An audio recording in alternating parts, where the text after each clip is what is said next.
Hi guys, today we have the Epson Stylus SX610FW.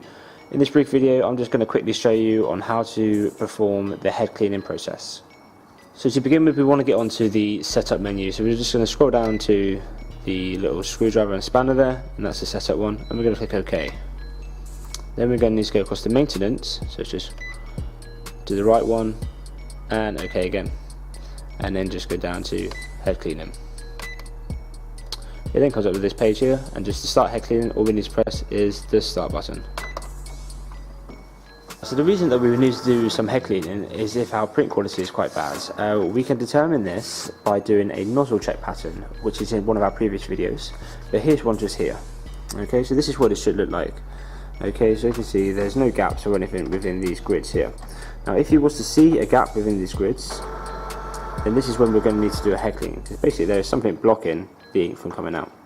So doing this head clean now, that will then push ink through into the print head and hopefully clear any of those blockages. Okay, so after a few minutes the printer is going to finish this head cleaning process. It then prompts you with two options that you have. It's either to finish the cleaning process or to do a nozzle check. I would recommend doing a nozzle check pattern just so we can see if that has improved our print quality at all. So to do that, we just want to go down to Nozzle Check, click OK, and then start.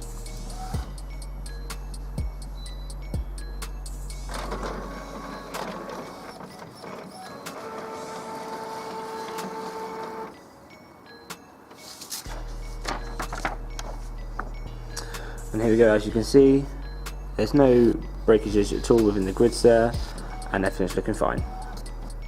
So then we'll just click for Finish Nozzle Check, and then we can go back to the main page. Thanks for watching again, guys. I hope you found this all useful. Please leave any comments below if you have any questions. Remember, follow us on Facebook and on Twitter, and subscribe for us for more tips.